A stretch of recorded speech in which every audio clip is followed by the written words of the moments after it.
পাঁচটি সোনালী সময় আছে, যে সময়গুলো একজন মুমিনের জন্য, একজন ইমানদারের জন্য অত্যন্ত সুবর্ণ সুযোগ আল্লাহ সুবহানাহু ওয়া তাআলার কাছে তার চাওয়াগুলোকে পেশ করার জন্য, আল্লাহ সুবহানাহু ওয়া তাআলার কাছে নেক আমল করে কাছাকাছি যাওয়ার, আল্লাহ সুবহানাহু ওয়া তাআলাকে সন্তুষ্ট করার জন্য খুব মূল্যবান এই সময়গুলো।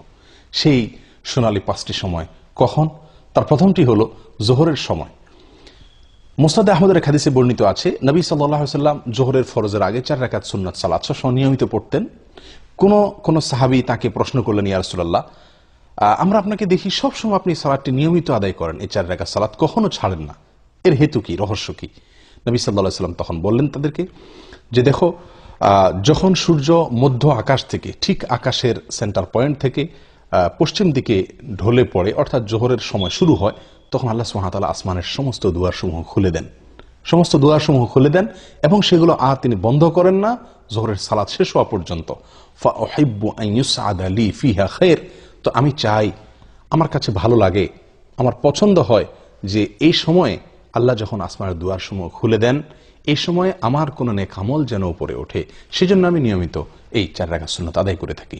প্রিয় সম্মানিত ভাই বোনেরা, এখান থেকে আমরা জানতে পারলাম যে আল্লাহ সুবহানাহু ওয়া তাআলা আসমানের দরজাসমূহ, দুয়ারসমূহ খুলে দেন, যে সেই সোনালী সময়গুলোর ভিতরে একটি হলো এই জোহরের সময়টুকু, অর্থাৎ জোহরের ওয়াক্ত শুরু হওয়ার পর থেকে নিয়ে জোহরের সালাত শেষ হওয়া পর্যন্ত এই সময়টুকুতে আল্লাহ সুবহানাহু ওয়া তাআলা আসমানের দুয়ারসমূহ খুলে দেন। এবং এর পাশাপাশি আমরা নিয়মিত হয়তো অনেকেই আলহামদুলিল্লাহ জোহরের আগের এই সুন্নাত সালাত আদায় করি, কিন্তু হয়তো কয়জন লক্ষ্যই করি না আমরা যে এই সময়টুকু আসমান এর দরজাসমূহ আল্লাহ সুবহানাহু ওয়া তাআলা খুলে দেন। সেই কথা মাথায় রেখে যদি আমরা সালাত আদায় করি, এবং নবী সাল্লাল্লাহু আলাইহি সাল্লামের প্রিয় ছিল যে এই সময় কোনো নেক আমল যেন উপরে ওঠে, আর সেদিকে তাকায় যদি আমরা ওই 4 রাকাত সুন্নাত আদায় করি, নিঃসন্দেহে সেখানে ভিন্ন রকমের স্বাদ, ভিন্ন রকমের মাত্রা আমরা অনুভব করতে থাকবো। এগুলো এক সময় জোহরের সময় আল্লাহ সুবহানাহু ওয়া তাআলা আসমানের দুয়ারসমূহ খুলে দেন, যেটি মুসনাদে আহমদের হাদিসে বর্ণিত হয়েছে বিশুদ্ধ সূত্রে। নাম্বার 2, আযানের পরে, আযানের পরের যে সময়টুকু, আযানের পরপর কিছু সময়, এই সময়ও আল্লাহ সুবহানাহু ওয়া তাআলা আসমানের দুয়ারসমূহ খুলে দেন।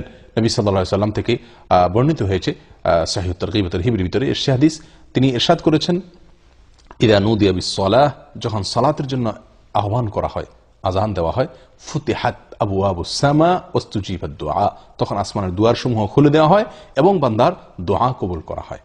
দোয়ার নির্দিষ্ট কোনো পদ্ধতি, ধরা বাঁধা কোনো সিস্টেম এখানে বর্ণিত নাই, বরং মনের যে কোনো চাওয়াকে মনে মনে আল্লাহ সুবহানাহু ওয়া তাআলার কাছে পেশ করার জন্য মূল্যবান একটি সময় হলো এটি, অর্থাৎ আযানের পরবর্তী সময়টুকু। এটিও সোনালী 5টি সময়ের দ্বিতীয় এবং গুরুত্বপূর্ণ একটি সময়, আযানের পরবর্তী সময়টুকু। 3 নম্বর যে সময়টি সোনালী 5টি সময়ের ভিতরে, সেটি হলো